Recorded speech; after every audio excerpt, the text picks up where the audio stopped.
There we go. Hello, and welcome back to the podcast. I'm Dale from 9 Acre Family Farms, and with me is Ginger. Ginger from Not For Nothing Homestead.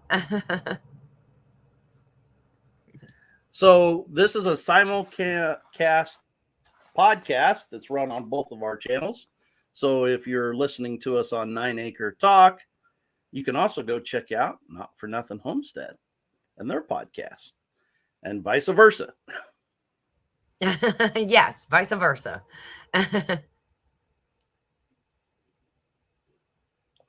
So we have been having an extensive talk about winter prep and livestock winter prep, and we've had 2 episodes now, Ginger, or 3 episodes so far. 2. This will be part 3.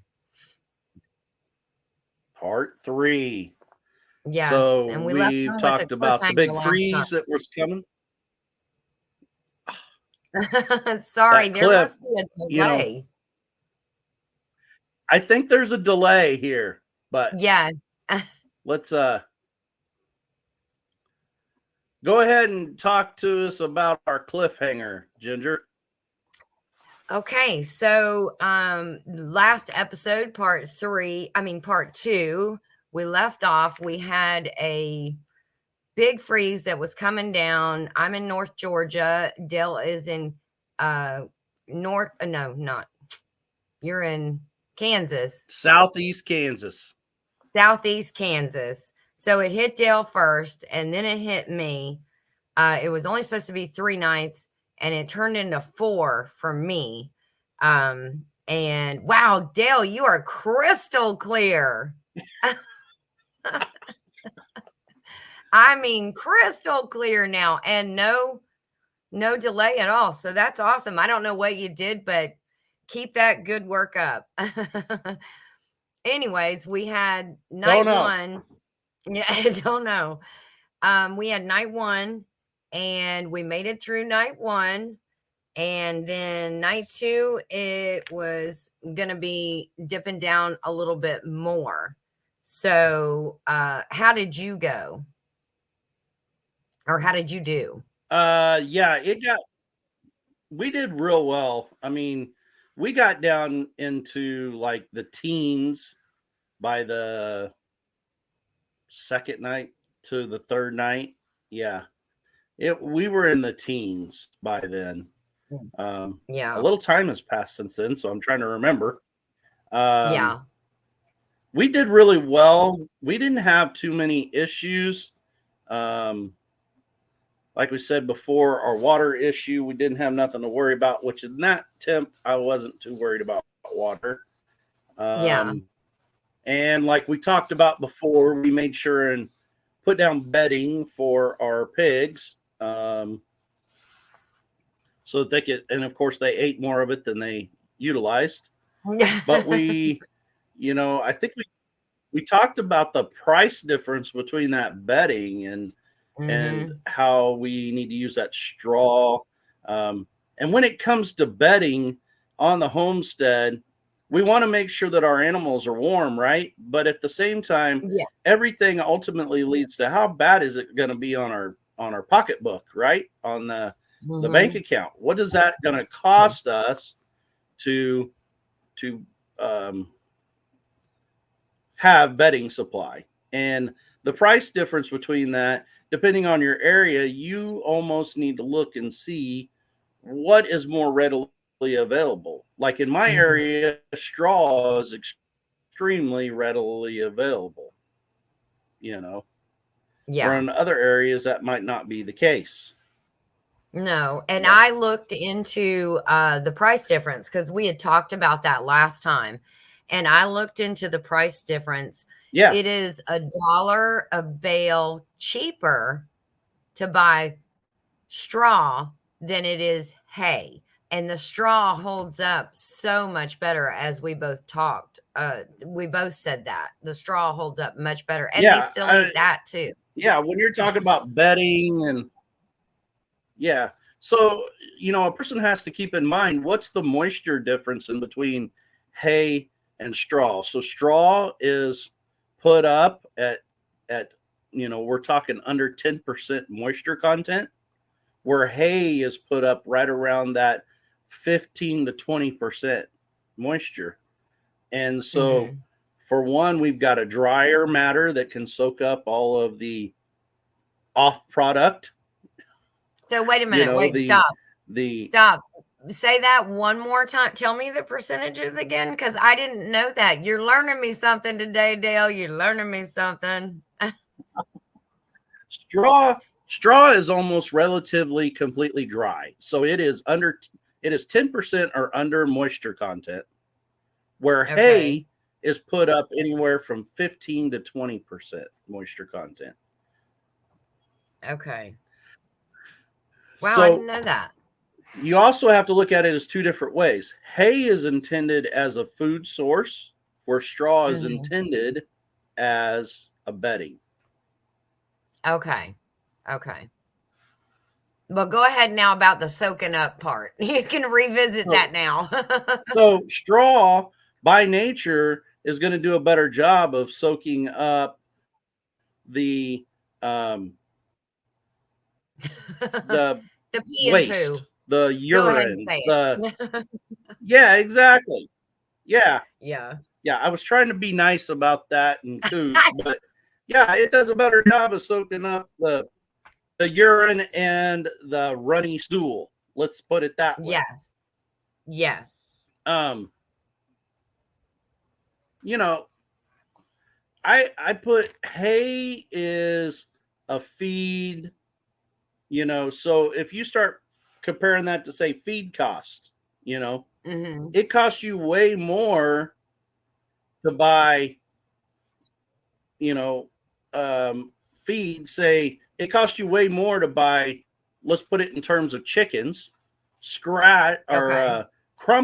layer crumbles or layer pellets compared to scratch. Mhm. It's, Yeah. because it's a higher feed value, right?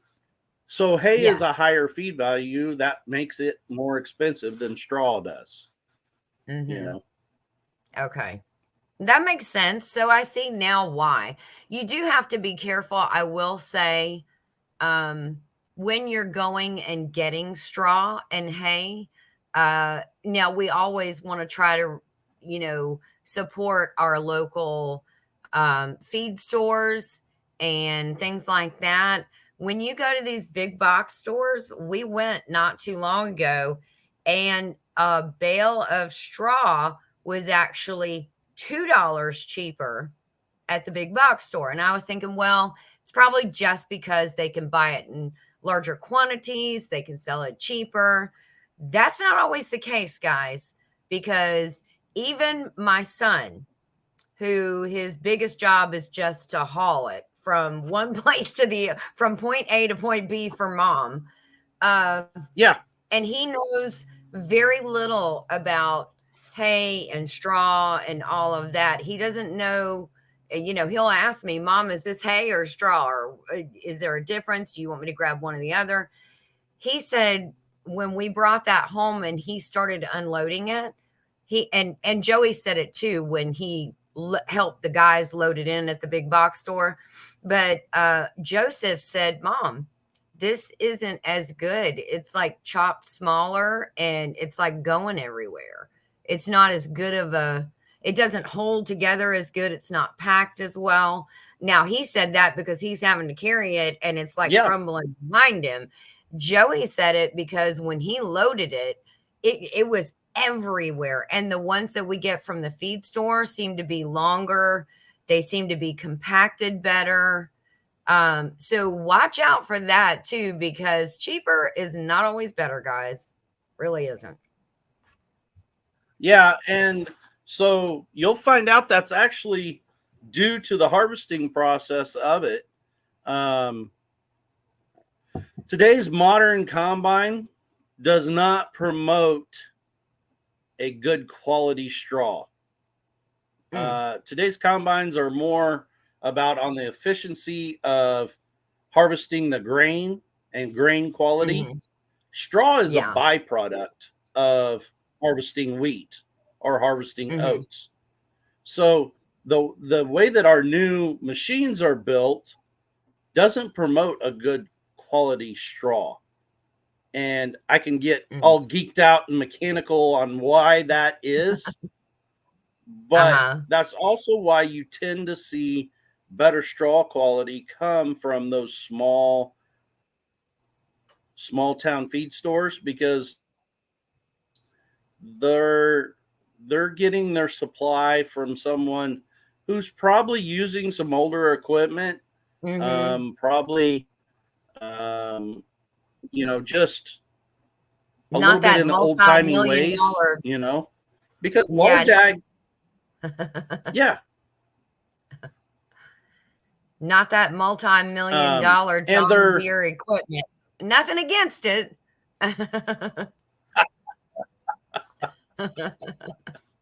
well, I mean, it's the nature of the design of the combine. When we Yeah. used a traditional, conventional design combine with straw walkers, we didn't we didn't break up stalks like we do with today's rotary combine, and Yeah. it's all in the And I can design of see it. that. But Yeah. it leads to a better quality grain product at the end, which turns Mhm. into food for both us and our animals. Yes. Um, but it ultimately, that byproduct is more damaged. I don't know Yeah. how we ever get off on subjects like that. I guess it's because of me, huh? I don't know, but you know what? I have learned so much in just these last 5 minutes of sitting here talking about hay and wheat straw, and I mean, and you take those things with you when you go to the store and you look at something and you look at this pile of hay and you look at this pile of wheat straw. I mean, you take that information with you and it's very valuable. Yeah. But yeah, so anyways, you did good through the other 2 nights. And I'm gonna get us back on the train track. There you go. You did good through the other 2 nights of the freeze. We did rather well. Like, the most loss that we had, of course, livestock wise, we didn't have really any. It kind of seemed like old hat. We did really well with it. We Yeah. did see animals start eating more because that energy level is that energy that they're receiving from the feed is how they warm up. Yes. So they're going to start leaning harder and harder on those carbohydrates that we're feeding them through that Mhm. grain, um, to help provide warmth and energy inside of them. So you're going to see your feed start going up some on them. I Mhm. don't know if you guys seen that with yours, which I don't think you're on a full feed with your pigs, are you? No. You're hand feeding your pigs, Yes. right? Yes. Yes, but I will say I did take Yeah. that, advice from you to start, like, giving them an extra, um, boost in the middle of the day to help them stay warm. So throughout those 3 days, I did exactly what the pig mentor said. You need to feed them more often. So instead of their normal 2-time feeding schedule that I had them on, I had, I squeezed in a third one with like a little bit of a snack time, kind of, sort Yep. of, to help them, their metabolism keep going and keep them warm. So, see, you take all these things with you, people, because And it's better for them too, like you said. I mean, let's think about ourselves in the wintertime. A lot of people, they're ready to have a bowl of soup. They may eat more often. They come in from a hard day of, you come in from a hard day of being out cutting wood or doing chores on the livestock, and what's the first thing you want to do? Get a cup of coffee and maybe get something warm to eat. You know, Yes. um, Yes. You're right. That is such they're a no great different than we are. analogy. Yeah, they want a cup of coffee and a piece of cornbread, please. Yeah, exactly. Yeah, so that is a great analogy. I really love that. So so you did good. I did pretty good. The chickens, I put up some extra. I put up an extra. We have some fencing where they are, and then the back is just a little bit of overhang for them. So we took some tarps and put them to the, zip tied them to the fence because around the homestead, your favorite tool is zip ties. Zip ties, baling wire, and duct tape. Yes, there you go. And so we zip tied a little bit more of an area and noticed that throughout those cold days, they were coming out into the front where there was no tarp to sun because we kind of left that early morning sun part exposed, and then went around. And then in the evening, they would all be tucked in there. So I only experienced water seizing one day. And that was the third day, which was actually supposed to be a mild day, or the third night, which is actually supposed to be a mild night, but it ended up for us being the worst night of all. Really? But I have that little water where it's like a cylinder, a plastic cylinder, and then it has the screw on tray on the bottom that's red, and they can just dip in there. Well, they had kicked some straw in there too. But when I went out, and I told you I was up late checking on them, when I went out, that had just a little bit of a solid top to it. It was, and I took my finger and went like that. So it's Mm-hmm. like you said, it wasn't hard enough that they couldn't peck through it. But I've at that point I went and found some of the rubber pans that we were using, or rubber waters and feeders that we were using when the pigs were really small, got them good and cleaned out, and made sure Yep. that I know exactly where they are and that they're already clean for the next time we have a really bad cold snap. It has not been bad for us since then. Yeah, it hasn't really for us either. And, Yeah. that is, we talked about that with the rubber pans. That's something that you need to have on hand because, Yes. for the most part, the waterers we have will work until we get that sustained cold temperature, right? So we need Mhm. to make sure that we already have on hand things to offset that. So, like those pans, we need to make sure we Mhm. have that on hand so we can switch the mode that we're delivering water to that livestock, you know, in a moment's notice. Um, Mhm. if we're going to have sustained cold weather, a person should think about draining out those neat little plastic self waterers and stuff like that, just so we don't damage them and we don't have to end up buying more, right? Yes. Um, Yeah. and it's always a good time. Go ahead and pull them out, drain them out, give them a real good scrub down, maybe a bleach, or Nana loves bleach. She buys it cheap. Or I'm big on vinegars. So, like Mhm. your apple cider vinegar, something like that, give it a good spritz down of that. That'll kill anything that's on it, any kind of whatever bacteria growth we got. And it's just a really Yeah. good time for that cleanup, Switch them over to I will that tell pan you water, let them drink out of the pans for a while. Go I will ahead. tell you, Dale, that, Glenda with Grace and Fire, she has a video where she does an herb nesting box mix, which I do that as well, and also a cleaner, an all natural cleaner that you can use inside your chicken coop around your chickens. And it's based on, it does have some vinegar in it. And I actually think it has alcohol in it, like not rubbing alcohol. I mean, like vodka or something like that, but it's Like vodka diluted, or something like obviously. that. Yeah. Yeah. So, if you Yeah, because we guys don't get want a bunch of drunk chickens walking around. And I don't want to have drunk scrambled eggs later on down the No. road.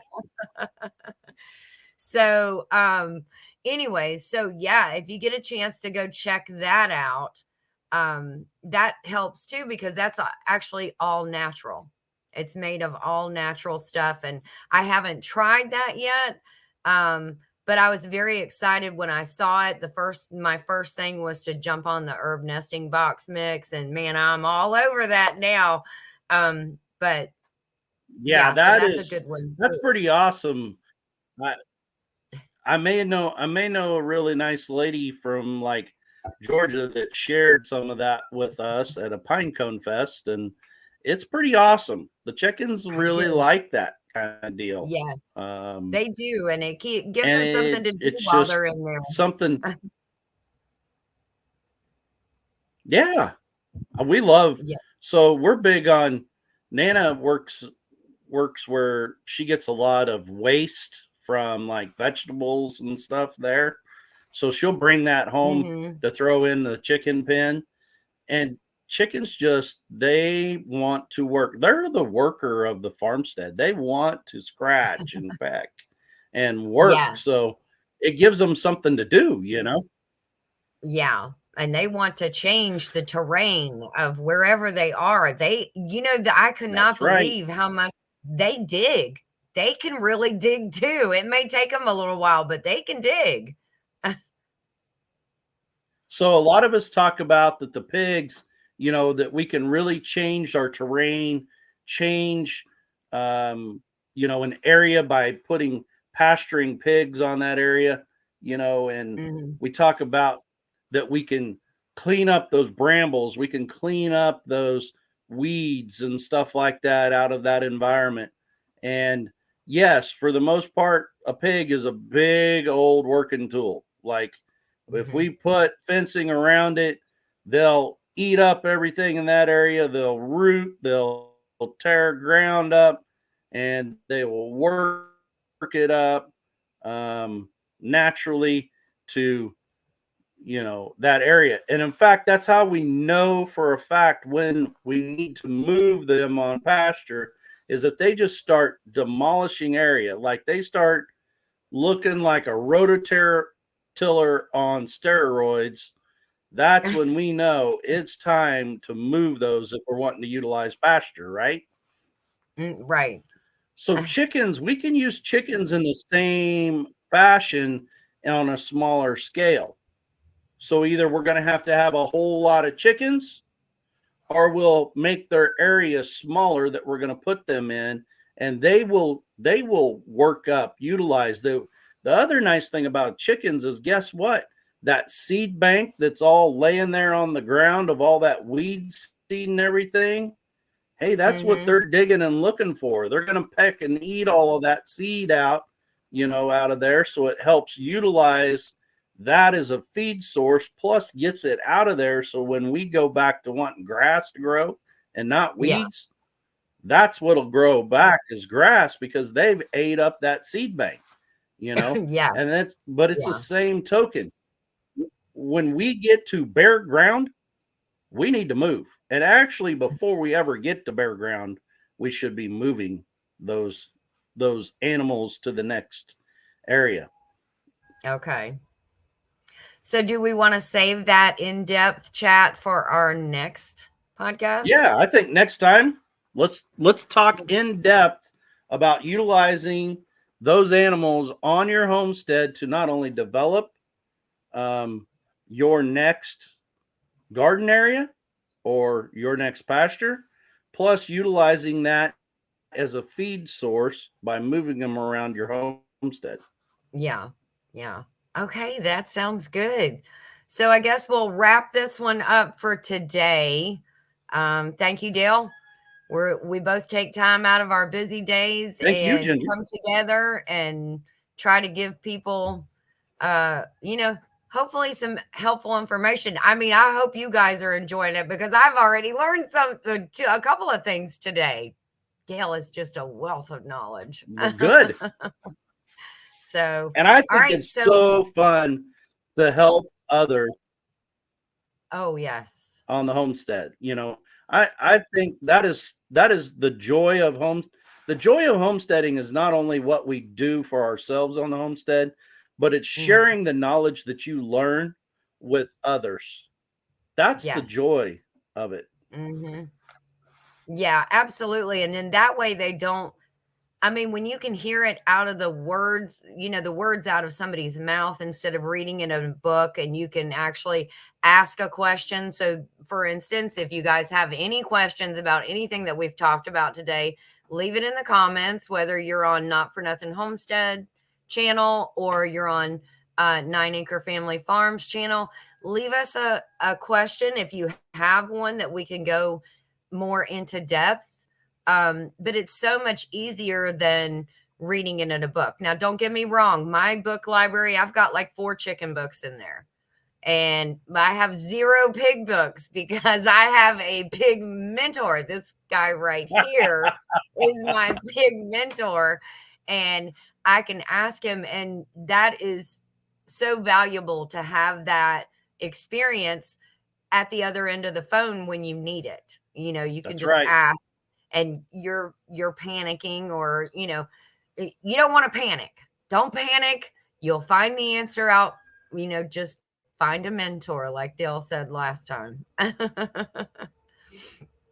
All right. Yep. So I guess we'll wrap this one up for now, Dale, and we'll see you guys back here for the next podcast, which will be next week. We're trying to get consistent about dropping them on the same day. Uh, so hopefully we'll see you guys next week. Hopefully everybody has a great Thanksgiving. And what was your ending line, Dale? Uh, I Go don't grow your know. homestead. Go grow How your about homestead. don't go grow your homestead and There you go go. grow your homestead and farm on.